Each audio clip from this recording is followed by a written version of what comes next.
2022 ലോകകപ്പ് സെമി ഫൈനലിലെ ആ കനത്ത തോൽവിക്ക് പകരം ചോദിക്കാൻ നെഞ്ചുവിരിച്ച് ബോസ്റ്റണിലെ പുൽമൈതാനത്തേക്ക് ഇറങ്ങിയതായിരുന്നു മൊറോക്കോ. എന്നാൽ ഫ്രഞ്ച് പടക്കുതിരകളുടെ പടയോട്ടത്തിന് മുന്നിൽ ആ സിംഹഗർജനം വെറും ദീനരോധനമായി മാറി. അതേ കളി ഫ്രാൻസ് കൊണ്ടുപോയി. കളിയുടെ തുടക്കം മുതൽ ഫ്രാൻസിന്റെ വന്യമായ ആക്രമണങ്ങളാണ് നമ്മൾ കണ്ടത്. മൈക്കൽ ഒലീസെ എന്ന താരം വീണ്ടും ഫ്രാൻസിന്റെ ശ്വാസമായി മാറുകയായിരുന്നു.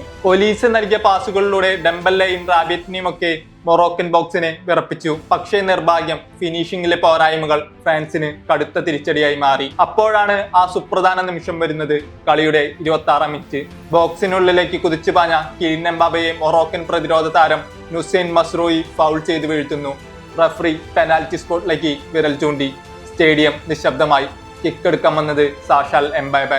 എന്നാൽ മൊറോക്കൻ ഗോൾ കീപ്പർ ബോണോ അവിടെ ഒരു മതിൽ പോലെ ഉറച്ചു നിന്നു. എംബാപ്പയുടെ കിക്ക് ബോണോ അവിശ്വസനീയമായി തട്ടിയകറ്റി. ആദ്യ പകുതിയിൽ 10ഓളം അവസരങ്ങൾ കിട്ടിയിട്ടും ഫ്രാൻസിന് ഗോൾ നേടാനായില്ല. മൊറോക്കോ ആരാധകർ ആശ്വസിച്ചു. പക്ഷേ കളി ഇനിയും ബാക്കിയുണ്ടായിരുന്നു. രണ്ടാം പകുതിയിൽ കളി മാറി, കഥ മാറി.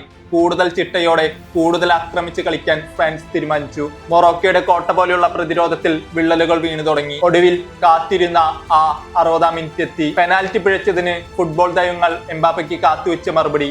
ബോക്സിനുള്ളിൽ വെച്ച് താരം തൊടുത്ത ആ മിന്നൽ ഷോട്ട് മൊറോക്കൻ വലയെ ചുംബിച്ചു. ടൂർണമെന്റിലെ എംബാപ്പയുടെ 8ാം ഗോൾ. ഇതോടെ ഗോൾഡൻ ബൂട്ടിനായുള്ള പോരാട്ടത്തിൽ എംബാപ്പെ വീണ്ടും ഒന്നാമതെത്തി. കിങ് ഈസ് ബാക്ക് എന്നുറക്കെ പ്രഖ്യാപിച്ച നിമിഷം. ആ 1ാം ഗോളിന്റെ നെറ്റിൽ നിന്ന് മൊറോക്കോ മുക്തമാകും മുമ്പ് തന്നെ ഫ്രാൻസ് അടുത്ത പ്രഹരം ഏൽപ്പിച്ചു. കൃത്യം 6 മിനിറ്റുകൾക്കപ്പുറം ഉസ്മാൻ ഡെംബെല്ലയിലൂടെ ഫ്രാൻസ് 2ാം ഗോളും നേടി.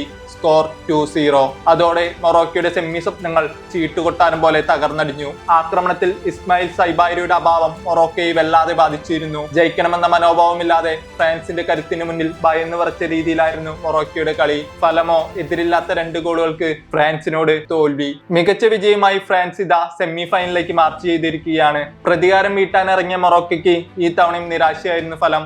എംബാപ്പയുടെ മാസ് പ്രകടനവും ഫ്രാൻസിന്റെ അച്ചടക്കമുള്ള കളിയും അവരെ കിരീടത്തിലേക്ക് ഒരു പടി കൂടി അടുപ്പിച്ചിരിക്കുകയാണ്. ഇനി സെമിയിൽ ഫ്രാൻസിന്റെ പടയോട്ടം തടയാൻ ആർക്കെങ്കിലും സാധിക്കുമോ?